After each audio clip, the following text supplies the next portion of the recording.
இணையதளத்தை பார்க்கலாம். மாரிதாஸ் அவர்கள் அது மாதிரி ஒரு இமேஜை பகிர்ந்து ஒரு முக்கியமான தகவலை பகிர்ந்திருக்காரு. அதாவது இவர் நயன்தாராவை விக்னேஷ் சிவன் கல்யாணம் பண்ற போதும் ஒட்டுமொத்தமா தமிழகத்துக்கே இவர் தான் முதலமைச்சர் மாதிரி எங்க பார்த்தாலும் கோடிக்கணக்குல சொத்துக்களை வாங்கி குவித்துக் கொண்டிருக்கிறார் இந்த விக்னேஷ் சிவன் அவர்கள். முக்கியமா மாரிதாஸ் அவர்கள் என்ன பதிவு போட்டிருக்காரு அப்படின்னா, ஒரு அடிமட்ட திமுக தொண்டன் கும்பிடுவது போன்று மாரிதாஸ் அவர்கள் திமுக தலைமைக்கு கேள்விகளால் கேட்டு தொங்க விட்டிருக்காரு. அதாவது திமுக கட்சிக்காரர்கள் சார்பாக மாரிதாஸ் கேட்கும் கேள்விதான் இது. அதாவது என்னன்னா, இந்த விக்னேஷ் சிவன் போட்டோ, விக்னேஷ் சிவன், இந்த விக்ரம் டூ, அப்புறம் அந்த ரத்திஸ்ரீ இவங்க போட்டோ எல்லாம் பகிர்ந்து என்ன கேட்கிறாங்கன்னா, திமுக கட்சிக்காரன் அடிமட்ட தொண்டன் இத்தனை வருஷமா உழைச்சது எல்லாமே இவங்க இந்த குரூப்புங்க சம்பாதிக்கிறதுக்காக தானா, முதல் முறையாக திமுக காரனுக்காக நான் குரல் கொடுக்கிறேன் அப்படின்னு மாரிதாஸ் அவர்கள் இந்த பதிவு போடுறாரு. இது திராவிட மாடல் அரசு, உனக்கெல்லாம் ஈவு இறக்கமே இல்லையா?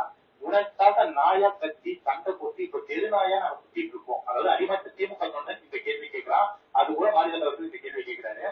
அதாவது தெருநாய் போல உங்களுக்காக உங்க கட்சி வளருவதற்காக, திமுக வளருவதற்காக நாங்க ரோட்ல புறந்து சண்டை போட்டு தெருநாயா சுத்துறோம்.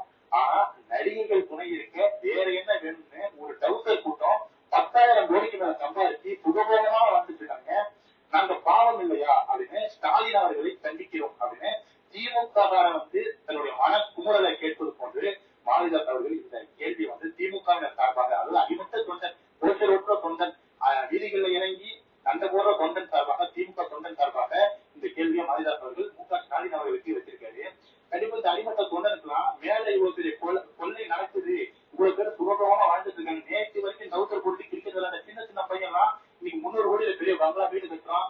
அப்புறம் நடிகைகளோடு கூத்தடித்துக் கொண்டிருக்கிறான். 10,000 கோடிக்கு சொத்து சேர்த்து வச்சிருக்கான். இதெல்லாம் அடிமட்டத்துல உள்ள திமுக சொன்னீங்க. திமுக சொன்னீங்க எந்த கட்சிக்காரங்களுக்குமே மேல என்ன நடக்குது அப்படிங்கறதே தெரியல. முக்கியமா இது எல்லாமே ஒரே ஒரு ஆள், உதயநிதி அப்படிங்கிற ஒரு ஆளுடைய துணையோடு தான் நடந்து கொண்டிருக்கிறது அப்படின்னு இவங்க கொடுக்குற ஆதாரங்கள் நமக்கு தெரியுது. கூடிய விரைவில் அமலாக்கத்துறை உதயநிதி ஸ்டாலின் அவர்களை நெருங்கி கொண்டிருக்கிறது அப்படின்னு தான் சொல்லணும். ரத்தீஷை பிடிச்சிருவாங்க. இப்பொழுதைக்கு விக்ரம் டூ தான் எங்க இருக்காரு தெரியல அப்படின்னு